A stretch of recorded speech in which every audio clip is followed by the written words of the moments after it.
Good morning दोस्तों, मैं हूं जीवन ठाकुर और आज हम लोग पढ़ने जा रहे हैं 7th स्टैंडर्ड हिंदी। और उसमें भी दोस्तों हम लोग पढ़ेंगे चैप्टर नंबर 3 जो कि बहुत ही खूबसूरत स्टोरी है जिसका नाम है दो लघु कथाएं। दोस्तों दो लघु कथाएं मतलब होता है दो छोटी छोटी कहानियां। तो इस चैप्टर में हम लोग दो छोटी छोटी कहानियां पढ़ने वाले हैं। तो दोस्तों फटाफट चैप्टर पढ़ना स्टार्ट करते हैं और आ जाते हैं पेज नंबर 31 पे, जहाँ पे हमारी फर्स्ट लघु कथा है जिसका नाम है हरा घोड़ा। देखते दोस्तों हरा घोड़े में क्या है, देखते हैं। अकबर और बिरबल के किस्से बहुत प्रसिद्ध है। अकबर और बिरबल के किस्से बहुत ही ज्यादा फेमस है, आप लोग ने बहुत बार इनकी कहानियां सुनी होगी। अकबर एक महान शासक थे, अकबर एक बहुत ही महान राजा होते हैं। बिरबल उनके 9 रत्नों में से एक थे। 9 रत्न मतलब समझना है दोस्तों, 9 रत्न। अकबर के पास दोस्तों 9 हीरे, बहुत ही बड़े, बहुत ही मूल्यवान, बहुत ही कीमती उनके पास हीरे होते हैं। उनमें से दोस्तों एक हीरा वो मानते हैं बिरबल को, क्योंकि दोस्तों बिरबल बहुत ही ज्यादा बुद्धिमान इंसान होते हैं। वो हमेशा अकबर के किसी भी फैसले में वो अकबर की हमेशा साथ देते हैं। अकबर को कोई भी जब डिफिकल्टी होती है तो वो हमेशा बिरबल के पास जाते हैं, बिरबल की एडवाइस लेते हैं। देखते हैं, एक बार अकबर बिरबल के साथ अपने घोड़े पर बैठकर बगीचे की सैर कर रहे थे। चारों तरफ हरियाली को देखकर उनका मन प्रसन्न हो गया। चारों तरफ इतनी हरियाली होती है, उसको देखकर अकबर का मन बहुत ही ज्यादा खुश हो जाता है। अब क्या कहते हैं अकबर, बादशाह अकबर ने सोचा कि यदि मेरे पास हरे रंग का घोड़ा होता तो मैं उस पर बैठकर हरे भरे स्थानों की सैर करता। हरे रंग का घोड़ा होता तो मैं हरे भरे जो ये खेत है उसमें मैं घूमता रहता, बगीचों में घूमता रहता। बस फिर क्या था, बादशाह अकबर ने बिरबल से कहा, मैं तुम्हें 1 सप्ताह का समय देता हूं कि तुम मेरे लिए हरे रंग के घोड़े का प्रबंध करो। तुम मेरे लिए कहीं से भी हरे रंग का घोड़ा ढूंढ के लाओ। लेकिन वो भी जानते थे कि हरे रंग का घोड़ा तो होता नहीं, लेकिन वो टेस्ट करना चाहते थे बिरबल क्या करता है, बिरबल अपनी दिमाग का किस प्रकार यूज करता है वो देखना चाहते थे। ये तो वो भी जानते थे हरे रंग का घोड़ा नहीं होता है। बादशाह अकबर बिरबल की बुद्धिमानी की परीक्षा लेना चाहते थे, इसलिए उन्होंने हरे रंग का घोड़ा लाने के लिए कहा था। बादशाह और बिरबल दोनों यह बात अच्छी तरह से जानते थे कि संसार में कहीं भी हरे रंग का घोड़ा नहीं होता। दोनों जानते थे कि हरे रंग का घोड़ा इम्पॉसिबल है मिलना, लेकिन अब अकबर चाहते थे कि बिरबल का किसी भी प्रकार टेस्ट लिया जाए और बिरबल यहाँ पे कोई जवाब देने में वो कुछ हिचकिचाए, कोई जवाब वो दे ना पाए। फिर भी बिरबल ने अकबर के आदेश को सिर आंखों पर रखा। फिर भी अकबर जो आदेश देता है, उसे ऑर्डर देता है कि हरे घोड़ा कैसे भी लेके आए 1 हफ्ते में, वो उसे मान लेता है। सिर आंखों पर रखना मतलब स्वीकार कर लेना, मान लेना। 1 सप्ताह बिरबल, 1 सप्ताह मतलब 1 हफ्ता, 1 सप्ताह बिरबल इधर उधर घूमते रहे और 8वें दिन दरबार में जाकर बोले, हुजूर आखिर आपके लिए मैंने हरा घोड़ा खोज ही लिया। आपके लिए मैंने हरा घोड़ा कहीं ना कहीं से मैंने ढूंढ ही लिया, कहते हैं।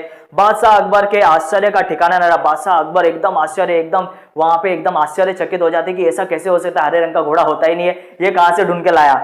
वे सोचने लगे कि जब हरा घोड़ा होता ही नहीं तो बिरबल ने कैसे खोज लिया। हरे रंग का घोड़ा होता ही नहीं तो बिरबल कहां से ढूंढ के ला सकता है, ऐसा वो सोचने लगे। उन्हें विश्वास नहीं हुआ, फिर भी उत्सुकता से कहा, बिरबल हरा घोड़ा कहाँ है, मैं उसे तुरंत ही देखना चाहता हूँ। उन्हें विश्वास तो जरा भी नहीं हो रहा था कि हरे रंग का घोड़ा होता है, लेकिन अभी वो उत्सुकता से, मतलब उनके अंदर क्यूरियोसिटी जाग रही है कि उन्हें हरे घोड़ा कहीं ना कहीं से बिरबल लेके आया है, वो देखना चाहते हैं खुशी से। बिरबल ने उत्तर दिया, हुजूर घोड़ा मिल गया है, पर हरे घोड़े के मालिक की 2 शर्तें हैं। हरे घोड़े का जो मालिक है उसकी 2 शर्तें हैं और वो शर्तें आपको माननी होगी। इसलिए घोड़े को आप अभी नहीं देख सकते, घोड़े को आप अभी नहीं देख सकते जब तक आप 2 शर्तों को मान नहीं लोगे। आपको इंतजार करना पड़ेगा। कैसी शर्तें, बादशाह ने पूछा। बादशाह पूछते कैसी शर्तें, पहले शर्त बताओ मुझे। बिरबल ने जवाब दिया, पहली शर्त यह कि बादशाह को घोड़ा लेने वहां स्वयं ही जाना पड़ेगा। बादशाह आपको ही, अकबर को ही, आपको ही जाना पड़ेगा वहां पे घोड़े को लेने। बादशाह ने घोड़ा लेने के लिए वहां स्वयं ही जाना पड़ेगा। दूसरी शर्त यह है कि हुजूर जब घोड़े का रंग दूसरे घोड़ों से अलग है तो घोड़े को देखने का दिन भी अलग ही होना चाहिए। घोड़े को देखने का दिन भी अलग होना चाहिए। हफ्ते के 7 दिन के अलावा कोई भी दिन आप घोड़े को देखने जा सकते हो। जैसा प्रश्न था वैसा ही बिरबल वहां पे जवाब भी देते हैं। अकबर चाहते थे कहीं ना कहीं बिरबल जवाब देने में फंस जाए, लेकिन बिरबल यहाँ भी जवाब देने में फंसते नहीं है। देखते हैं, यानी सप्ताह के 7 दिनों के अलावा आप घोड़े को किसी भी दिन देख सकते हैं। सप्ताह के 7 दिन छोड़ के आपको जो दिन चाहिए उस दिन में आप घोड़े को आके देख सकते हैं। संडे, मंडे, ट्यूसडे, वेडनेसडे, जो भी 7 दिन है हमारे, उनको छोड़ के आप किसी भी दिन आए। उनको छोड़ के दोस्तों कौन से दिन होते हैं, 7 ही तो दिन होते हैं। बादशाह ने बिरबल की दूसरी शर्त सुनी तो वे बिरबल का मुंह देखने लगे, एकदम बिरबल का मुंह देखने लगे। ऐसा कैसे हो सकता है सोचने लगे। उन्होंने मन ही मन सोचा, 7 दिनों के अलग, 7 दिनों से अलग कौन सा दिन होगा। तब बिरबल बोले, हुजूर यदि आपको हरा घोड़ा चाहिए तो दोनों शर्तें माननी ही पड़ेगी। आपको हरा घोड़ा चाहिए तो दोनों शर्त माननी होगी। जैसा प्रश्न आपने पूछा था वैसा मैंने आपको जवाब भी दे दिया। बादशाह अकबर निरुत्तर हो गए। निरुत्तर मतलब उनके पास कोई जवाब ही नहीं था, क्या बोलते वो, क्या आंसर देते।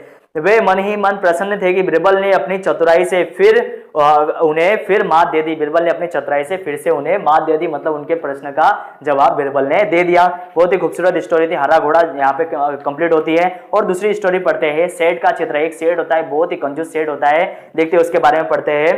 बहुत पहले की बात है, बहुत जमाने पहले की बात है। एक सेठ था, वह बहुत ही कंजूस था, बहुत ही ज्यादा कंजूस था, जरा भी पैसे खर्चे करने में वो हिचकिचाता था। एक दमड़ी मतलब उस टाइम पे दोस्तों, उस टाइम पे, अभी हमारे टाइम पे तो रुपया चल रहा है, उस टाइम पे जो पैसे चलते थे उसे दमड़ी कहते थे। एक दमड़ी भी खर्च करते समय उसके प्राण निकल जाते हैं, मतलब उसको ना के बराबर दोस्तों, कभी 1 रुपया खर्चा करने की वो बात नहीं करता था। वह काम कराने के बाद भी लोगों को पैसे देने में परेशान करता था। काम कराने का दोस्तों, काम निकाल लेगा और पैसे देने को मना करेगा वो। एक बार उसने एक चित्रकार से अपना चित्र बनवाया। जब चित्रकार ने पैसे मांगे तो सेठ ने कह दिया चित्र ठीक नहीं है। चित्रकार से ड्राइंग तो बना लिया, अपनी पेंटिंग बना लिया, फिर बाद में बोलता है चित्र अच्छा नहीं है, मैं इसी के पैसे नहीं दूंगा, चित्र ठीक नहीं है, दोबारा बनाकर लाओ। चित्रकार ने कई बार चित्र बनाए, लेकिन वह कंजूस सेठ हर बार कह देता कि चित्र ठीक नहीं है, हमेशा कह देता कि ड्राइंग तुमने अच्छा नहीं बनाया, वापस से बना के लाओ तभी तुमको पैसे दूंगा। क्रोधित होकर उस चित्रकार ने सेठ से सभी चित्रों के पैसों का तकादा कर लिया। मतलब एकदम गुस्से में आकर एक बार जितनी भी इसने पेंटिंग बनाई है सबका हिसाब उससे मांग लेता है। कहता है सेठ मुझे इसके जितने भी मैंने पेंटिंग बनाई सबके मुझे पैसे चाहिए। तो सेठ क्या कहता है, धूर्त सेठ मतलब दोस्तों ये बुरा सेठ क्या कहता है, धूर्त सेठ बोला कैसे पैसे, जब मेरा चित्र ठीक से बना ही नहीं तो पैसे किस बात के दूं, अगर तुमने ड्राइंग ही अच्छा नहीं बनाया तो मैं पैसे किस बात के दूं तुम्हें, किस लिए तुम्हें पैसे दूं, ऐसा वो कहता है। बेचारा चित्रकार अपने घर लौट आया। परेशानी का कारण पूछने पर उसने अपनी पत्नी को सारी बातें बताई कि कैसे कैसे उसकी ड्राइंग वो बना लेता था, लेकिन वो सेठ पैसा देने को मना करता है। चित्रकार की पत्नी बहुत बुद्धिमान थी, वह बोली आप दरबार में जाकर न्याय के लिए फरियाद कीजिए। न्याय के लिए मतलब अपने लिए न्याय मांगिए, फरियाद मतलब होता है रिक्वेस्ट कीजिए आप। चित्रकार बहुत उदास हो गया, लेकिन चित्रकार बोला उदास हो जाता है क्योंकि दोस्तों सेठ बड़ा आदमी है, बहुत ही पैसे वाला आदमी हो सकता है दरबार वाले भी उसकी बात सुने। देखते चित्रकार बहुत उदास हो गया, वो मुंह लटकाकर बैठ गया, बोला सेठ बड़ा आदमी है, लोग उसी की बात को सच मानेंगे, लोग पैसे वालों की बातों को सच मानते हैं। तो दोस्तों आज की बात भी यही है, जिसके पास पैसा है वो कुछ भी करे वो छूट जाता है। बड़ा आदमी है, लोग उसी की बात को सच मानेंगे, भला मुझ जैसे गरीब का साथ कौन देगा। चित्रकार की पत्नी बोली सबके बारे में ऐसा नहीं कह सकते, सब लोग बुरे नहीं होते, कुछ ना कोई ना कोई तो लोग अच्छे हो सकते हैं। पत्नी बोली सबके बारे में ऐसा नहीं कह सकते, बादशाह अकबर बहुत दयालु, बादशाह अकबर बहुत ही ज्यादा दयालु है, बहुत ही अच्छे इंसान है, ये हमेशा न्याय करते हैं। उनकी सहायता के लिए दरबार में 9 रत्न है। देखते एक लाइन छोड़ दिया हम लोगों ने, वे भले ही पढ़े लिखे नहीं है परंतु बड़े बुद्धिमान है, ज्यादा पढ़े लिखे तो नहीं है लेकिन बहुत ही ज्यादा इंटेलिजेंट है। उनकी सहायता के लिए दरबार में 9 रत्न, उनकी मदद करने के लिए 9 रत्न, 9 इंटेलिजेंट लोग वहां पे है। आप वहां जाइए, आपको न्याय जरूर मिलेगा। दूसरे दिन चित्रकार बादशाह अकबर के दरबार में गया और पूरा किस्सा सुना दिया। पूरा किस्सा जो भी हुआ था, वो सेठ भाई ड्राइंग बना लेता था, पैसे नहीं देता था, उसके बारे में पूरा उन्होंने बताया। बादशाह अकबर ने चित्रों को लेकर सेठ को दरबार में बुलवा लिया। सेठ को बुला लेते पूरा ड्राइंग लेकर। अब देखते हैं, बादशाह ने सभी चित्रों को गौर से देखकर कहा तुम्हारे इन चित्रों में क्या कमी है। कंजूस सेठ से पूछते हैं कि तुम्हारे इन ड्राइंग में क्या कमी है, सब तो बराबर दिख रहा है। हुजूर इसमें से एक भी चित्र हु बहू मेरे चेहरे जैसा नहीं, हु बहू मतलब एकदम बिल्कुल सेम टू सेम चाहिए उसे, चेहरे जैसा नहीं है, सेठ ने कहा। बादशाह मुश्किल में पड़ गए कि न्याय कैसे करे, हु बहू कैसे हो सकती है दोस्तों ड्राइंग, थोड़ा सा 19-20 तो हो ही सकता है। आगे बादशाह मुश्किल में पड़ गए कि न्याय कैसे करे, बड़ी देर तक विचार करते रहे। जब उन्हें कुछ समझ में नहीं आया तो बीरबल से न्याय करने को कहा। कुछ समझ में नहीं आया तो बीरबल के पास जाते हैं, क्योंकि बीरबल ही सबसे ज्यादा बुद्धिमान इंसान होते हैं उस जमाने के। बीरबल ने सारी बातें सुनी, ध्यान से सुनी और तुरंत समझ गए कि सेठ चेहरा बदलने में निपुण है। चेहरा दोस्तों, चेहरा काम करवाने से पैसा नहीं देने की बहुत ही ज्यादा ये चतुर इंसान है, ये सबको बेवकूफ बनाने में माहिर है, ये अभी राजा को भी बेवकूफ बनाने आया है, तो ये उन लोग तुरंत ही पहचान जाते हैं। चित्रकार को पैसे न देने पड़े इसलिए वो नाटक कर रहा है, चित्रकार को पैसे देने से बचना चाहता है इसलिए यहाँ आकर ये नाटक कर रहा है। उसको सही रास्ते पर लाना जरूरी है। कला और कलाकार, हमेशा दोस्तों कला और कलाकारों का सम्मान करने से कला संस्कृति मतलब कल्चर की रक्षा, एक तो रक्षा होगी, उन लोगों को बचाया जा सकता है, और संवर्धन मतलब उनको आगे भी बढ़ाया जा सकता है कला को। कला में निपुण कलाकारों की इज्जत जहां होती है वह देश विश्व में विख्यात होता है। जहां पे दोस्तों ये कलाकारों लोगों की इज्जत होती है वही देश बहुत ही ज्यादा डेवलप करता है। इसलिए बीरबल ने चित्रकार से कहा, बीरबल चित्रकार से क्या कहता है, तुम्हारे चित्रों में सचमुच बहुत कमियां है, तुम्हारे चित्रों में सचमुच बहुत सारी कमियां है। 3 दिन बाद इस सेठ का हुबहू चित्र बनाकर दरबार में ले आना। तुम्हें पैसे मिल जाएंगे और सेठ तुम भी दरबार में आकर चित्रकार को पैसे दे देना। तुम लोग 3 दिन के बाद तू ड्राइंग बना के लेके आना और चित्रकार जो तू कंजूस सेठ है तू आके इसको पैसे दे देना, अपनी ड्राइंग लेके जाना। सेठ घर चला गया। बिरबल ने चित्रकार से कहा 3 दिन बाद तुम दरबार में एक बड़ा सा दर्पण लेकर उपस्थित हो जाना, बड़ा सा दर्पण लेकर उपस्थित हो जाना। 3 दिन बाद चित्रकार, दर्पण मतलब दोस्तों आईना। 3 दिन बाद चित्रकार दरबार में आया और सेठ के सामने दर्पण रखकर बोला, सेठ जी आपका चित्र तैयार है, आपका चित्र तैयार है। अब उसके सामने उसका आईना रख देता है और कहता है आपका चित्र तैयार है, जैसा आप हो वैसे बिल्कुल सेम टू सेम ये दिख रहा है। सेठ अपना प्रतिबिंब देखकर, अपना मतलब रिफ्लेक्शन, अपना जो चेहरा उसमें देखकर, प्रतिबिंब मतलब अपना ही चेहरा, परंतु यह तो दर्पण है, कहता है यह तो दर्पण है, ये आप लोग मुझे ड्राइंग थोड़ी ना दिखा रहे हो, मेरा दर्पण दिखा रहे हो मुझे।